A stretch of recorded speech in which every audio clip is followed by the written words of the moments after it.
ठीक है बच्चों, प्रीवियस ईयर क्वेश्चन सीरीज चल रही थी, उसमें हम लोग पॉलिटी विषय को पढ़ रहे थे। पॉलिटी विषय की प्रीवियस ईयर सीरीज जो है ख़त्म होने वाली है। कुछ ही क्वेश्चंस बचे हैं और कुछ ही टॉपिक बचे हैं इसमें। क्लियर, बहुत जल्द ख़त्म होने वाली है। एक दो टॉपिक इसके बाद और हैं। प्लेलिस्ट में जाके पूरा संवैधानिक विकास से अंत तक, जहाँ तक इसमें टॉपिक कवर किए हैं संवैधानिक संशोधन तक, वहाँ तक आपको कवर पूरा मिल जाएगा। आप पूरी पॉलिटी का क्वेश्चन आंसर के माध्यम से क्या कर लेंगे, रिवाइज कर लेंगे, अच्छे अच्छे क्वेश्चन से गुजर जाएंगे और पता चला उसी में से बहुत सारे क्वेश्चन आपको मिल भी जाएंगे एग्जाम हॉल में।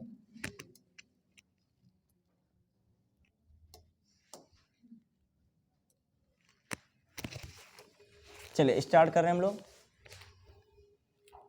हाँ भारत में पहली बार लोक सेवा आयोग की स्थापना हुई थी, याद कीजिएगा 1926 में हुई थी। और 1926 से पहला जो कोई एक्ट आया था गवर्नमेंट ऑफ इंडिया एक्ट 1919, अपना उसमें टिक लगा लीजिएगा। आप लोगों का टेस्ट टाइप का चल रहा है, इसमें क्या कर देगा, जिसका सही हो तो सही पे टिक, गलत हो तो काट दीजिएगा, बाद में मूल्यांकन हो जाएगा। क्लियर, और जो वीडियो भी देखें वो भी अपना ट्राई कर सकते हैं, चेक कर सकते हैं इस टॉपिक में कितना कर सकते हैं। ठीक है, फिर आइए, कोई बात नहीं है, समझ रहे हैं हम। ये वाला भी आगे आएगा तो उसमें क्लियर कर लेना, मगर जो देख रहा होगा वीडियो उसके लिए तो नीचे भी नहीं पता चल रहा है आंसर की है कि नहीं है।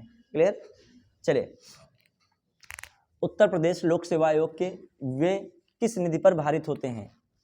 भारत की संचित निधि पर, राज्य की संचित निधि पर, फीस द्वारा, इसके स्वयं के एकत्र पर, आकस्मिक निधि पर, राज्य की संचित निधि पर। याद करते चलिएगा, 266 में है, राज्य की संचित निधि की भी बात हो रही है, केंद्र की भी संचित निधि जो है, संघ की संचित निधि की भी बात होती है, लोक लेखा निधि की बात होती है। ये सब बातें किसमें है, 266 में। आकस्मिक निधि की बात 267 में होती है। यूनियन पब्लिक सर्विस कमीशन की प्रथम महिला अध्यक्ष का नाम, महिला अध्यक्ष जरूर याद कर लिएगा। 2022 में पीसीएस आया था, पहला महिला निर्वाचन मुख्य निर्वाचन आयुक्त कौन बनी थी, या कार्यकारी मुख्य निर्वाचन आयुक्त बनी थी, रामा देवी भी थी। और ऐसे यहाँ पे पूछ सकता है यूपीएससी की पहली महिला, तो वो मार्गरेट अल्वा और रोज मैथ्यू में कंफ्यूज ना हो जाना, कौन है, रोज मैथ्यू हैं। ठीक है, मैथ्यू हैं, रोज मैथ्यू। भारत के संघ लोक सेवा आयोग के लिए निम्न में से कौन सही है? वह राज्य लोक सेवा आयोग का निरीक्षण करता है। ठीक है, इसका राज्य लोक सेवा आयोग से कोई लेना देना नहीं है। निम्न में से कौन कह रहा सही है? ये सारे सदस्य राज्य लोक सेवा आयोग से ले जाते हैं। ठीक है, ये तो क्यों सारे सदस्य ले जाएंगे, राज्य लोक सेवा आयोग के वार्षिक दिशा निर्देश भेजता है, ऐसा कुछ भी नहीं है। ये सब गलत है, ये भी गलत है। इसका राज्य लोक सेवा आयोग से कोई लेना देना नहीं है। वो अपने हिसाब से भर्ती कराता है, वो अपने हिसाब से भर्ती कराएगा, वो उसकी डेट अलग चलती है, अपना उसका डेट और पैटर्न क्या रहता है, अलग रहता है। हर एक पीसीएस का देखिए, कोई मेंस में डिस्क्रिप्टिव लेता है, कहीं कहीं अभी भी ऑब्जेक्टिव टाइप का है। अभी उत्तर प्रदेश ने कुछ ही वर्ष पहले बदला था, ऑब्जेक्टिव का क्या कर दिया मेंस, यूपीएससी ऐसा कर दिया, लेकिन वो राज्य लोक सेवा आयोग का अपना नियम होता है। संविधान के कुछ अनुच्छेदों के अंतर्गत लोक सेवा आयोग के सदस्य को हटाया जाता है, जानते होंगे। 315 में संघ एवं राज्य लोक सेवा आयोग का गठन की बात होती है। 316 में जो नियुक्ति होता है इनके सदस्यों का कार्यकाल होता है। 317 में क्या था, हटाना था, सदस्यों को हटाना, लोक सेवा के सदस्यों को हटाया जा सकता है, जो आपका कौन हो जाएगा, 317। क्लियर, ये भी याद रखिएगा।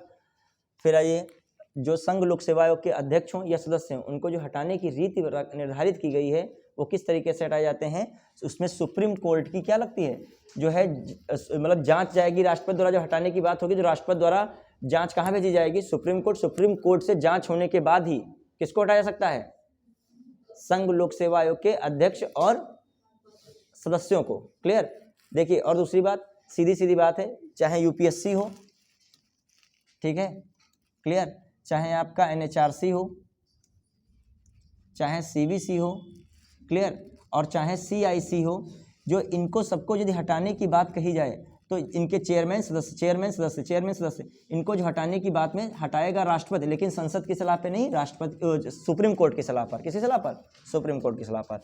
ठीक है, चलिए आइए, अब क्या हो गया इसका आंसर, 317 हो गया। फिर अगला, राज्य लोक सेवा आयोग के सदस्यों की नियुक्ति किसके द्वारा की जाती है, राष्ट्रपति द्वारा की जाती है। किसके द्वारा, ठीक है, हाँ, जो है, एक सेकंड, राज्य लोक सेवा आयोग है, कौन है, राज्य लोक सेवा आयोग कौन हो गया, राज्यपाल। क्लियर, अब बता दिए 319 बताइए बच्चों जल्दी से तुम लोग, 319 बताओ क्या आर्टिकल था। 320 क्या था, कुछ नहीं पता है, भूल गए हो। 321 क्या था, 322 क्या था, देखिए 316 क्या कह रहा था, नियुक्ति। 317 हटाने की बात कर रहा था। 318 सेवा शर्तें बात कर रहा था। 319 जो है इनके प्रतिबंध, वो जो है किसी और नियोजन मतलब इसके कार्यकाल के बाद किसी अन्य नियोजन में जाने पर प्रतिबंध की बात करता है।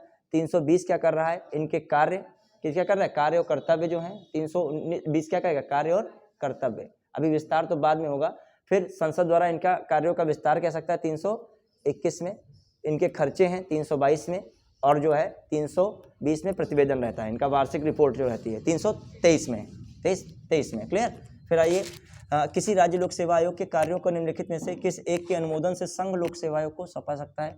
आराम से टिक लगाते रहिएगा, ठीक है। उसी से आपका मूल्यांकन हो जाए कितना आपने किया है कितना नहीं किया है। भारत के राष्ट्रपति, ठीक है। किस एक के अनुमोदन से संघ लोक सेवा आयोग का सौंपा सकता है, किसको, भारत के राष्ट्रपति से। फिर से पढ़ लेगा, किसी राज्य लोक सेवा आयोग के कार्यों को निम्नलिखित में से किस एक के अनुमोदन से संघ लोक सेवा आयोग को सौंपा सकता है। वहां पे किसका अनुमोदन लगेगा, राष्ट्रपति का।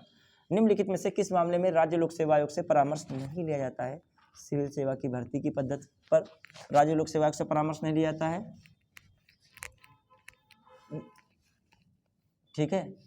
राज्य लोक सेवा से परामर्श नहीं लिया जाएगा। सिविल सेवाओं की नियुक्ति में अनुसरण लिए जाने पर सिद्धांतों पर, सिविल सेवाओं में प्रोन्नति में एक सेवा से दूसरी सेवा में अंतरण के लिए अनुसरण लिए जाने पर सिद्धांतों पर, ठीक है। सिविल सेवाओं में स्थानांतरण पर, इसमें सिविल सेवाओं का जब इधर से उधर स्थानांतरण होता है तो कोई भी जो सलाह नहीं ली जाती है। बिल्कुल बात सही है। निम्नलिखित में से कौन सही है। लोक सेवा आयोग एक है संवैधानिक संगठन, क्यों, क्योंकि ये किसमें है, सॉरी 315 आर्टिकल में, किसमें है, इसीलिए ये कैसा संगठन है, संवैधानिक। भारत का नियंत्रक और महालेखा परीक्षक किसमें आता है, आर्टिकल 148 में। वित्त आयोग 280 में आता है। प्रशासनिक अधिकार 323 में आता है। और लोक सेवा आयोग किसमें आता है, 315 में। क्लियर, याद रखिएगा। फिर आ जाइए, तो कौन सा ऑप्शन हो जाएगा, ए का तीसरा है, जो है बी का दूसरा है, तो ए ऑप्शन इज राइट। निम्नलिखित पदाधिकारियों को हटाने में संसद की कोई भूमिका नहीं होती है। उच्च न्यायालय के न्यायाधीशों को संसद के हटाने की भूमिका होती है, बिल्कुल होती है। उच्चतम न्यायालय के न्यायाधीशों में संसद की सलाह पर ही राष्ट्रपति हटाता है। अध्यक्ष संघ लोक सेवा आयोग में मैंने बताया राष्ट्रपति किसकी सलाह पर हटाता है, सुप्रीम कोर्ट की। तो ये वाला सेंटेंस इसके अनुसार नहीं होती, क्या है, सही है।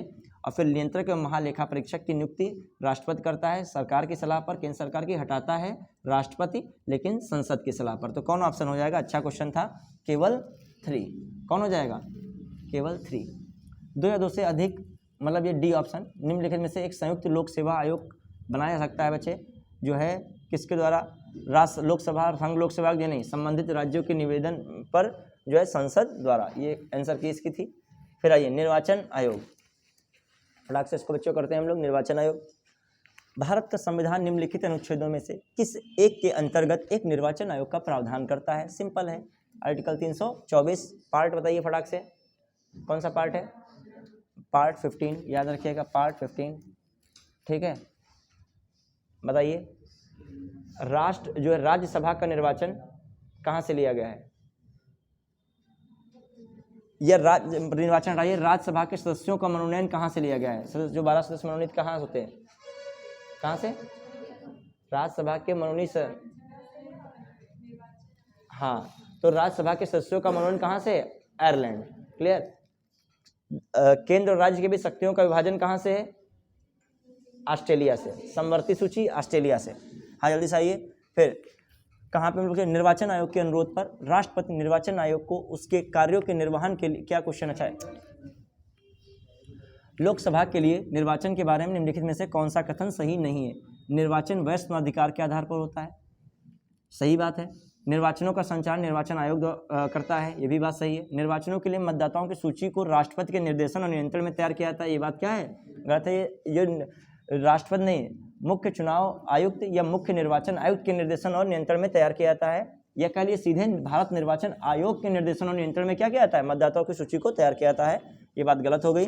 निर्वाचन आयोग के अनुरोध पर राष्ट्रपति निर्वाचन आयोग को उसके वर्षों के निर्वहन, उसे कार्यों के निर्वहन के लिए आवश्यक कर्मचारी वृंद उपलब्ध कराता है, बिल्कुल। निर्वाचन आयोग के अनुरोध पर राष्ट्रपति क्या करेगा, निर्वाचन आयोग को उससे कार्यों के निर्वहन के लिए आवश्यक कर्मचारी वृंद क्या करेगा, उपलब्ध कराएगा, बात बिल्कुल सही है।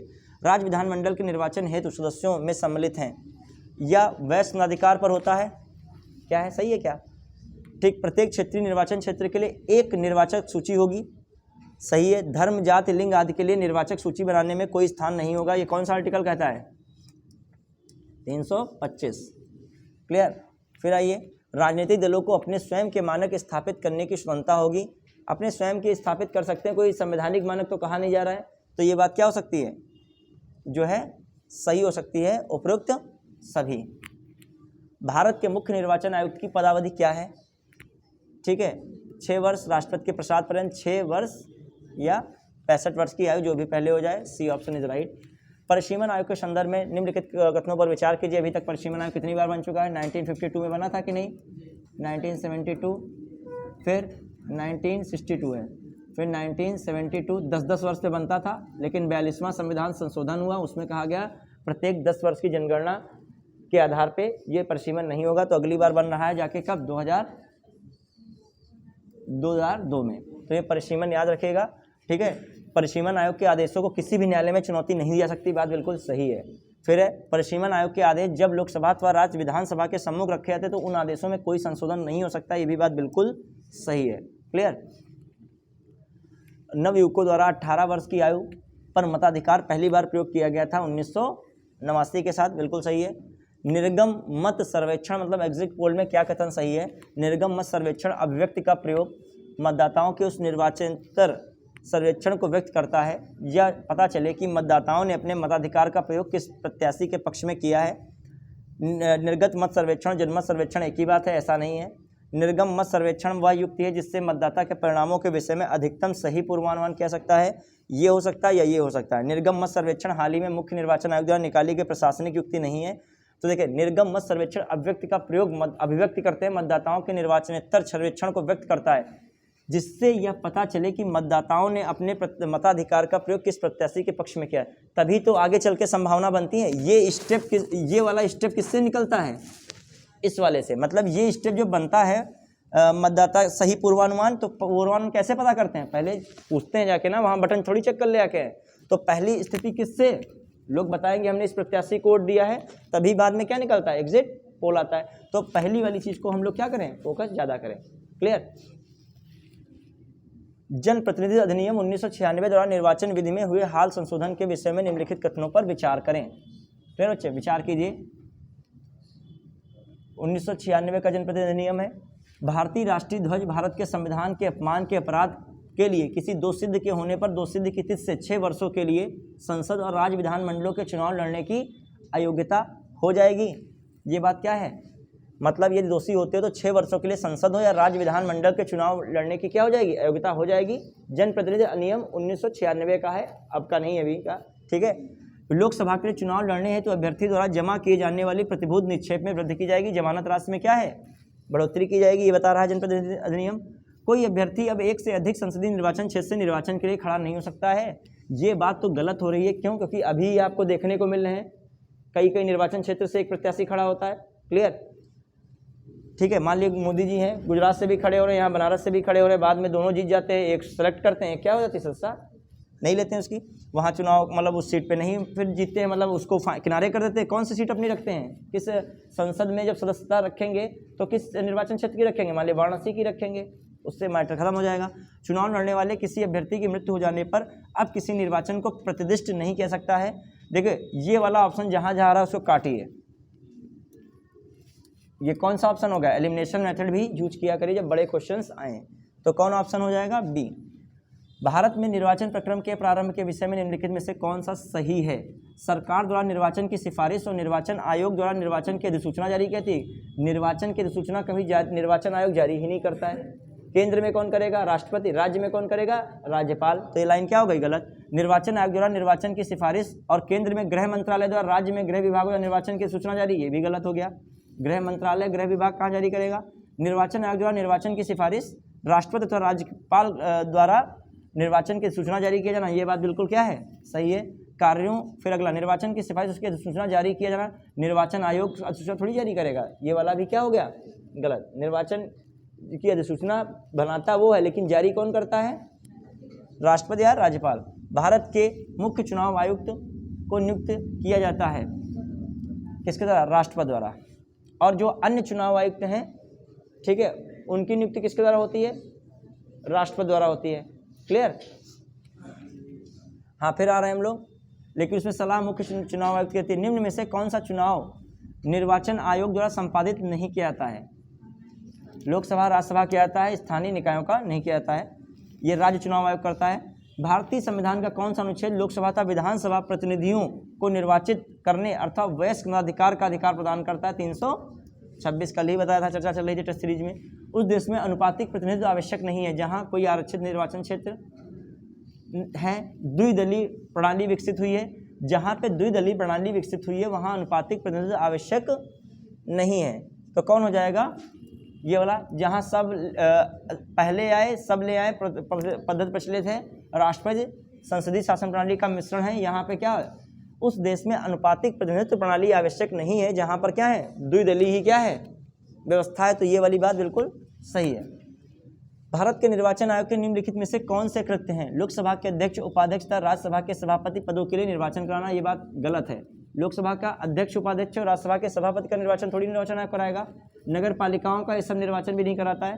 तो निर्वाचनों से उत्पन्न सभी संदेहों और विवादों का निर्णय करना, ठीक है, ये तो सुप्रीम कोर्ट करेगा और हाई कोर्ट करेगा, तो ये भी गलत है। कौन होगा? कोई नहीं। फिर आइए, दिनेश गोस्वामी समिति का संबंध निर्वाचन सुधारों से है। संसद तथा राज्य विधान मंडलों में स्वतंत्र तथा निष्पक्ष चुनाव कराने की शक्तियां एक स्वतंत्र इकाई अर्थात निर्वाचन आयोग को दी गई है। बिल्कुल बात सही है। निर्वाचन आयुक्तों को पद से हटाने का अधिकार कार्यपालिका के पास है। निर्वाचन आयुक्तों को पद से हटाने का अधिकार, देखो मुख्य निर्वाचन आयुक्त को कौन हटाता है? सर्वोच्च न्यायालय के न्यायाधीश जैसे हटाए जाते हैं, जैसे सर्वोच्च न्यायालय के न्यायाधीश हैं उसकी तरह हटाए जाते हैं। लेकिन जो अन्य चुनाव आयुक्त होते हैं उनको कौन हटाता है? कैसे हटाया जाता है? उसमें राष्ट्रपति हटाता है। किसकी सलाह पर? मुख्य चुनाव आयुक्त की सलाह पर। तो देखा जाए उसमें कार्यपालिका का नहीं इंटरफेयर आ रहा है, राष्ट्रपति हैं और कौन है? सलाह भी किसकी है? देखा जाए मुख्य निर्वाचन, न संसद आया न कौन आया? सुप्रीम कोर्ट आया। उस हिसाब से देखो तो क्या हो जाएगा? कार्यपालिका बन सकता है कि नहीं बन सकता है? तो ये क्या होगा? दोनों सही है, स्पष्टीकरण लेकिन नहीं है। ठीक है, समझ पाए? Deep clear? हाँ। न्यायालय द्वारा अपराधी घोषित किए जाने वाले व्यक्ति को चुनाव लड़ने के लिए अयोग्य करार देने का निर्णय, एक सेकेंड, न्यायालय द्वारा अपराधी घोषित किए गए व्यक्ति को चुनाव लड़ने के लिए अयोग्य करार देने का निर्णय किया जाता है किसके द्वारा? निर्वाचन आयोग द्वारा। ये सही होना चाहिए, फिर भी हम इसको क्लियर करेंगे। कहने का मतलब न्यायालय द्वारा अपराधी घोषित किए व्यक्ति को चुनाव लड़ने के लिए अयोग्य करार देना, यही जनप्रतिनिधि अधिनियम कह रहा था, यही होगा। क्लियर? हाँ।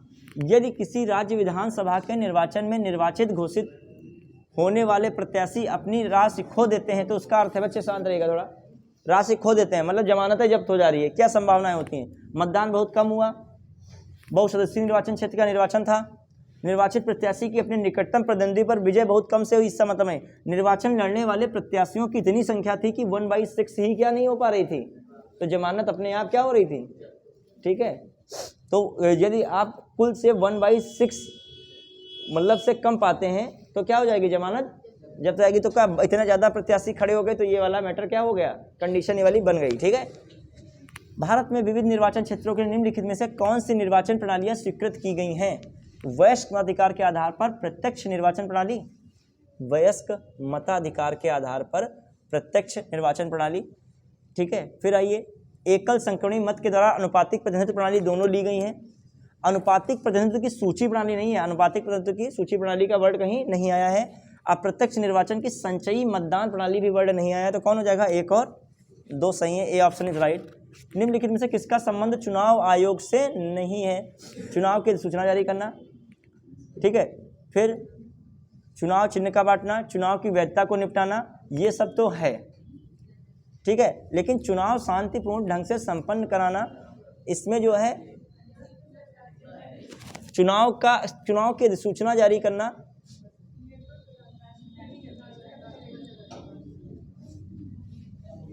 ये भी तो कार्य प्रशासन का है। चुनाव भले लेता हो अपने नियंत्रण में, लेकिन करता कौन है?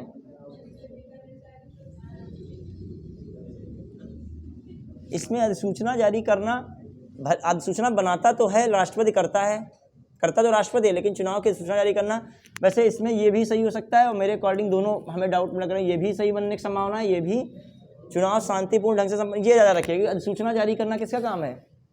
राष्ट्रपति, लेकिन अधिसूचना बनाता कौन है? निर्वाचन आयोग। ठीक है, चलिए फिर आइए, राष्ट्रपति का चुनाव निम्नलिखित किसके द्वारा संचालित किया जाता है? सिंपल है, किसके द्वारा संचालित किया जाएगा? भारत के निर्वाचन आयोग द्वारा। निम्नलिखित कार्यों में कौन एक कार्य भारत के निर्वाचन आयोग से संबंधित नहीं है? मतदाता सूची तैयार करने का निर्देशन और नियंत्रण बिल्कुल सही है। संसद और प्रत्येक राज्य के विधानमंडल चुनाव का संचालन बिल्कुल सही है। राष्ट्रपति उपराष्ट्रपति के पदों के चुनाव का संचालन बिल्कुल सही है।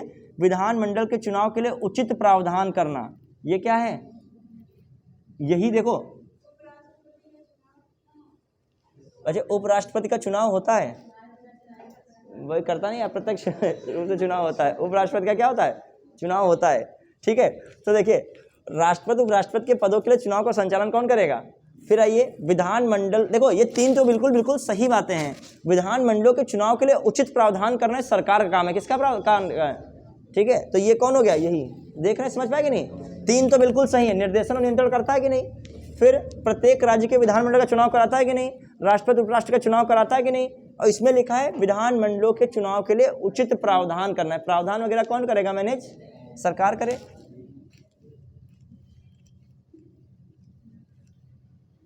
देख रहे हो क्वेश्चन? ये देख रहे हो किस लेवल का क्वेश्चन है? भारत निर्वाचन आयोग वही कर रहा हूँ जो मैं सीट और तुम लोगों को करा रहा हूँ। ये बार ये नहीं, ये 4 इंपॉर्टेंट क्वेश्चन हम लेके आ गए, सरल 4 लाइनें लिखी हैं, बिल्कुल जिस्ट चाहिए, एकदम दिमाग को घुमा देगा। अधिसूचना बिल्कुल सब चीज़ें क्या हो जाएंगी? क्लियर हो जाएंगी, बस कंटिन्यू कोई रह पाए। संसद के निर्वाचन आयोग के कार्य बच्चे, संसद एवं राज्य विधानमंडलों के सभी चुनाव कराना, बिल्कुल बात सही है। राष्ट्रपति उपराष्ट्रपति पदों के लिए चुनाव कराना, बिल्कुल बात सही है। किसी राज्य में स्वतंत्र और निष्पक्ष चुनाव कराने के लिए अनुकूल दशा न होने पर राष्ट्रपति शासन लगाने की संस्तुति करना, ये कभी राष्ट्रपति शासन लगाने की संस्तुति करेगा? इसमें तो राज्यपाल को दिया जाता है अधिकार। ये बात क्या हो गई? गलत। निर्वाचन सूचियाँ तैयार कराने के कार्य का निरीक्षण निर्देशन और नियंत्रण करना, ये भी बात सही है। तो 1 2 3 1 2 4 1 2 4 पता तुम लगा दो, वहाँ सही हो ऑप्शन, ठीक है। तुम उल्टा पुल्टा मार दी हो, ठीक है। वहाँ बहुत आराम पर गोला बना तो पता नहीं कौन सा गोला बनाए हो। मुख्य चुनाव आयुक्त को पदच्युत किया जा सकता है। संसद के 2 सदनों से कोई मतलब नहीं। उस प्रक्रिया तो सर्वोच्च न्यायालय के न्यायाधीशों पर लागू होता है। भारत के संदर्भ में निम्नलिखित कथनों पर विचार कीजिए। मुख्य चुनाव आयुक्त तो अन्य चुनाव आयुक्तों को समान अधिकार प्राप्त है, परंतु वेतन में असमानता है। मैंने कहा था वेतन भी क्या है? समान। में लिखाया था स्पेशल स्टेटमेंट है। ये वाला क्या हो गया? गलत हो गया। 1 वाला कहाँ है? क्लियर कर दीजिए, 2 ऑप्शन हटा दीजिए खटाक से देखते ही। अब लड़ाई किसमें है? ठीक है। और 2 जो दोनों में तो 2 पढ़ो या ना पढ़ो, ठीक है। जब टाइम तुम्हारे पास हो 2 पढ़ो या ना पढ़ो, फिर चौथा देखो क्या है। मैं बता रहा हूँ, बाद में देख सकते। चुनाव आयुक्त का कार्यकाल उनके पदभार संभालने की तारीख से 5 वर्ष, उनके 62 वर्ष की आयु प्राप्त कर लेने के दिन 65 और 6 वर्ष, ठीक है। 65 और 6 वर्ष। तो ये 4 वाला गलत हो गया। कौन जीत गया? अब देखिए, मुख्य चुनाव आयुक्त क्या वही वेतन पाने का हकदार है जितना उच्चतम न्यायाधीश के न्यायाधीश को दिया जाता है। बिल्कुल बात क्या है? सही है। और मुख्य चुनाव आयुक्त को उच्चतम न्यायालय के किसी भी न्यायाधीश को हटाने के तरीके कारणों के अतिरिक्त, बच्चे बात नहीं करना है, किसी अन्य तरीके कारण से उसके पद से नहीं हटाया जा सकता है। बिल्कुल बात क्या है? मतलब सिंपल है, वेतन भी उच्चतम न्यायालय के न्यायाधीश की तरह मिलेगा और हटाया जाना भी उच्चतम न्यायालय के न्यायाधीश की तरह ही होगा। क्लियर? बढ़े आगे।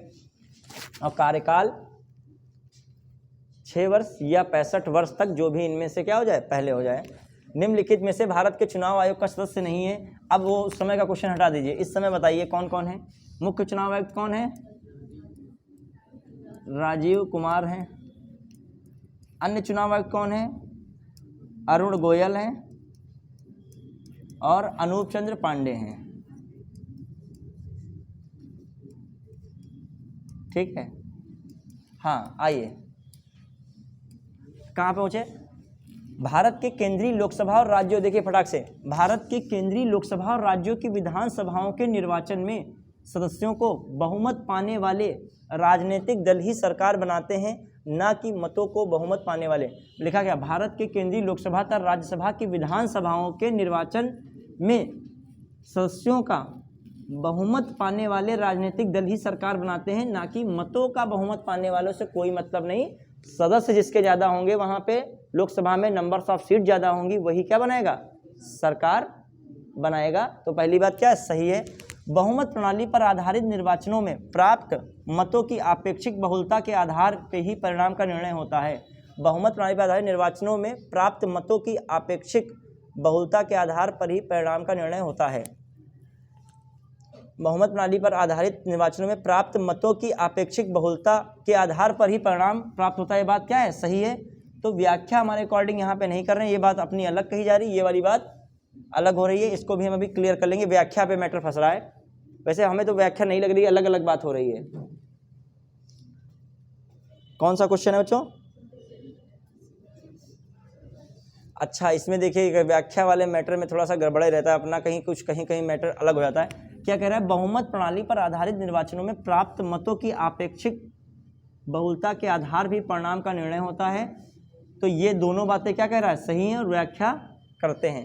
देखो आयोग में क्वेश्चन आए हैं तो कभी कभी व्याख्या अपने हिसाब से लगा नहीं करते हैं, लेकिन आयोग के आंसर की में माना गया है तो आपको कहीं वही मानना पड़ेगा, और इसका कोई बहुत आधार बड़ा होता नहीं है, जो आयोग मानता है फिर आंसर की में भी वही माना जाता है। ठीक है, चलिए ये व्याख्या करते हैं। ठीक है, फिर आइए, आपको इस समय के नहीं याद करने, जो वर्तमान है उनको आप पढ़ोगे। फिर अभी एक सेकंड बन रहा है। अच्छा, डीवाई चंचूड़ है, वाईडी चंचूड़ नहीं, मेरे दिमाग में वाईडी चंचूड़ चल रहा है। तो चल रहा है राजीव कुमार अभी पढ़े हो, मुख्य निर्वाचन आयुक्त हैं। दलवीर भंडारी जो है आपका अंतर्राष्ट्रीय न्यायाधीश चल रहे हैं, और जो आपका एक जो ये तो चल रहे हैं, हमारे दिमाग में वाईडी चंचूड़ चल रहा है, ये डीवाई चंचूड़ जो है ठीक है, मुख्य निर्वाचन। और वेंकट रमणी क्या है? भारत का महान्यायाधीश। ठीक है, चलिए। हाँ, संसद और राज्य विधानमंडलों में महिलाओं के लिए 33% सीटों के आरक्षण के लिए संविधान संशोधन की आवश्यकता नहीं है। होनी है, चाहिए है, हो भी गया है। कौन सा अधिनियम आया था? नारी शक्ति वंदन अधिनियम द्वारा लोकसभा विधानसभाओं में 33% महिलाओं को आरक्षण दे दिया गया है। ठीक है, हाँ, तो ये वाला क्या हो गया? गलत हो गया। चुनाव लड़ने वाले राजनीतिक दल बिना किसी संविधान संशोधन के जितनी सीटों पर, अच्छा एक सेकंड, संसद और राज्य विधानमंडलों में महिलाओं के लिए 33% सीटों के आरक्षण के लिए संविधान में संशोधन की आवश्यकता नहीं है, ये बात क्या है? गलत है। फिर चुनाव लड़ने वाले राजनीतिक दल बिना किसी संविधान संशोधन के जितनी सीटों पर चुनाव लड़ रहे हैं उसके 33% महिलाओं के लिए नियत कर सकते हैं। बिल्कुल कर सकते हैं कि नहीं कर सकते हैं? कर सकते हैं। तो ए गलत है, आर क्या है? सही है। संसद और राज्य विधानमंडल में महिलाओं के लिए 33% सीटों के आरक्षण के लिए संविधान संशोधन की आवश्यकता नहीं है। अब हालांकि संशोधन हो ही चुका है, ये क्वेश्चन में कोई मैटर नहीं रहा है। ठीक है, अब का नहीं है, उस समय का है, 97 का। क्लियर? आंतरिक दलीय लोकतंत्र का मतलब क्या? दल के अंदर लोकतंत्र हो। ऐसी सरकार जो कई दलों द्वारा साझा कार्य के साथ गठित हो, नहीं एक दल के लिए जो शासन गठित करने वाला दल अथवा दलों से निकटतम हो, नहीं दल का आंतरिक चुनाव हो, दल के पदाधिकारियों के चयन हेतु समय समय पर क्या लिखा है इसमें? समय पर हो। आंतरिक चुनाव जो दल के पदाधिकारियों के चयन हेतु समय समय पर हो, आंतरिक चुनाव, तो ये बात क्या हो सकती है? दलीय लोकतंत्र है। फिर आइए, भारत के विभिन्न राजनीतिक दलों में राष्ट्रीय या राष्ट्रीय क्षेत्र का दर्जा देने का अधिकार किसको है? चुनाव आयोग को है। निम्नलिखित में से कौन सा क्षेत्रीय राजनीतिक दल है? बताइए। अकाली दल है। भारत के राजनीतिक दलों के संबंध में निम्नलिखित में से कथनों पर विचार कीजिए। जनप्रिय अधिनियम 1951 के तहत राजनीतिक दलों के पंजीकरण का प्रावधान करता है कि नहीं करता है? फिर राजनीतिक दलों का पंजीकरण राज्य निर्वाचन आयोग करता, सही है। राष्ट्रीय स्तर का राजनीतिक दल वह है जिसे लोकसभा में 3 विभिन्न राज्यों से 2 सीटें प्राप्त हुई हों। लोकसभा में 3 विभिन्न राज्यों से क्या प्राप्त हुई हों? 2 सीटें प्राप्त हुई। इसी के साथ और 2 शर्तें मैंने बता रहा हूँ, 2 शर्तें। 4 अलग अलग राज्यों से लोकसभा हो अथवा क्या हो? विधानसभा चुनाव हो, अथवा विधानसभा चुनाव। ठीक है, इसमें क्या होना चाहिए? 6% क्या प्राप्त हो? जो आपको वोट प्राप्त हो, कितना? कुल निर्वाचन कितना प्राप्त हो? 6%। तथा लोकसभा में कम से कम कितनी सीटें जीते हो? 4 सीटें भी जीते हो। तो मतलब 4 अलग अलग राज्यों से लोकसभा हो या विधानसभा का चुनाव में 6% प्राप्त कर चुके हो, कुल जो पड़ा वोट हो, और कितना प्लस लोकसभा कितनी सीटें प्राप्त की हो? 4। दूसरी शर्त क्या है? लोकसभा चुनाव में 2% जो है लोकसभा में सीटें प्राप्त की हो। लोकसभा का 2% मतलब कितना हुआ? लेकिन ये 2% सीटें कितने राज्यों से होनी चाहिए? 3 राज्यों से। और तीसरी शर्त क्या है? कम से कम 4 राज्यों में आपको यदि राज्य स्तर की पार्टी का दर्जा प्राप्त हो गया है तो भी आपको क्या हो जाएगा? राष्ट्रीय दर्जा प्राप्त हो जाएगा। ऐसे आम आदमी पार्टी को मिला है। क्लियर? फिर आइए, 1999 के आम चुनाव में ये समय के अकॉर्डिंग कोई मतलब नहीं है, बदल चुका है। तो ये तीनों बातें क्या हैं? सही है। याद रखिएगा, भारत में स्थायी दलीय व्यवस्था नहीं है। अच्छा अभी इसमें कौन है? अब ये देखो, ये मैं क्या, अच्छा तुम लोग अपना आंसर चेक करने के लिहाज से, लेकिन इससे 1999 के आम चुनाव निर्वाचन द्वारा प्राप्त 6 राष्ट्रीय, इसमें इसको पढ़ने की क्या जरूरत है? हमारा मतलब है ये 3 बातें क्या हैं, सही है। तो इसमें कोई हम ऑप्शन नहीं मान रहे, क्वेश्चन ही इस समय के लिए हटा दीजिए। तुम लोग अपने में सबको जोड़ लो, जिसने ऑप्शन डी लगाया है सही है, क्योंकि ऑप्शन में 1 2 3 किसी में है नहीं, तो कौन सा ऑप्शन बनेगा? सही है। लेकिन इसको याद करने के समय जरूरत नहीं है, पता ये याद करे बैठे हो, ये इसका कोई मतलब नहीं, इसलिए कह रहा हूँ। वरना ऑप्शन कौन बनेगा? डी ही बनेगा, क्योंकि 1 2 3 तीनों बातें क्या है, सही है। और 1 2 3 का मतलब किसमें 1 2 3 है? जिसने डी लगाया उसका क्या है, सही है। क्लियर? वरना अभी का मतलब ये नहीं, याद मत करिए, गड़बड़ा जाएगा सिस्टम। भारत में स्थायी दलीय व्यवस्था नहीं है, बिल्कुल सही बात है कि नहीं है। अधिक संख्या में राजनीतिक दल हैं, अधिक संख्या में क्या है, राजनीतिक दल हैं, स्थायी दलीय व्यवस्था नहीं है, अधिक संख्या में राजनीतिक दल हैं। बातें तो दोनों सही हैं, लेकिन व्याख्या सही नहीं है, क्योंकि अलग अलग बातें हो रही हैं। और कि जो स्थायी दल नहीं है, अधिक संख्या में क्या है, दल है। स्थायी दल नहीं है, यहाँ के ऐसा व्यवस्था नहीं है लोकतंत्र में कि स्थायी दलीय व्यवस्था नहीं है, और अधिक संख्या में दल है, यहाँ की एक विशेषता है। तो ये दोनों बातें सही है, व्याख्या सही नहीं करता है। लोकसभा के अध्यक्ष और आधिकारिक तौर पर एक राजनीतिक अथवा राजनीतिक दलों के गठबंधन को विपक्ष की मान्यता कम से कम होना चाहिए। वो कब दे सकता है मान्यता कम से कम? कितने सदस्य होने चाहिए? 55 सदस्य होने चाहिए, तब लोकसभा अध्यक्ष जो है राजनीतिक दल अथवा राजनीतिक दलों के गठबंधन को विपक्ष की मान्यता देने हेतु एग्री करेगा, सहमत होगा। ठीक है, विपक्ष की मान्यता के लिए कम से कम कितने सदस्य होने चाहिए लोकसभा में? चाहे गठबंधन से बनाओ, चाहे आपके अपोजिशन पार्टी के हों। क्लियर? निर्वाचन आयोग के संदर्भ में अधोलिखित कथनों पर विचार कीजिए। निर्वाचन की क्रिया प्रणाली रूप में अनुपातिक प्रतिनिधित्व की व्यवस्था अल्पसंख्यकों को के प्रतिनिधित्व को सुनिश्चित करने के लिए की गई। बिल्कुल बात सही है, मैंने एक बार बताया था। ठीक है। निर्वाचन आयोग को वर्ष 1989 में 3 सदस्यीय आयोग बनाया गया था। फिर 90 में क्या कर दिया गया? 1 कर दिया गया। फिर आगे चल के 93 से क्या कर दिया गया? फिर 3 कर दिया गया। बताया था ये ड्रामा, सब याद रखना पड़ेगा। 89, 90, फिर 93। ठीक है, सब चीजें बताई गई हैं, ये भी बात सही है। भारत के मुख्य निर्वाचन आयुक्त का पद सर्वोच्च न्यायालय के न्यायाधीश के समकक्ष होता है।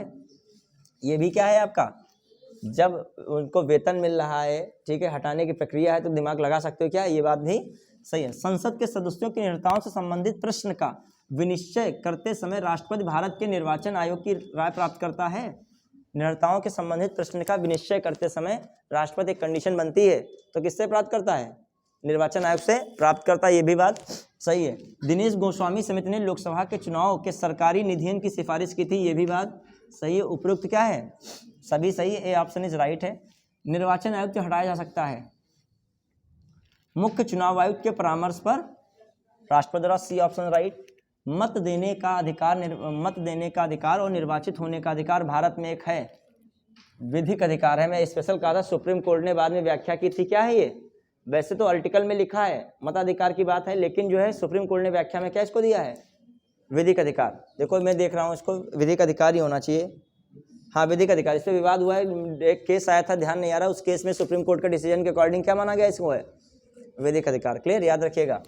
हाँ, अनुपातिक प्रतिनिधित्व की प्रणाली में अल्पसंख्यकों के प्रतिनिधित्व की समस्या का कुछ हद तक समाधान कर सकती है, ये बिल्कुल सही है। अनुपातिक प्रतिनिधित्व की प्रणाली निर्जातीय, लिंग, हितों, विचारधाराओं पर आधारित सभी प्रकार के समूहों को यथोचित प्रतिनिधित्व को सुलभ बनाती, तो इसीलिए तो ये हो सकती है। ये बात क्या है, व्याख्या भी कर रहे हैं। निम्नलिखित वक्तव्यों पर विचार कीजिए।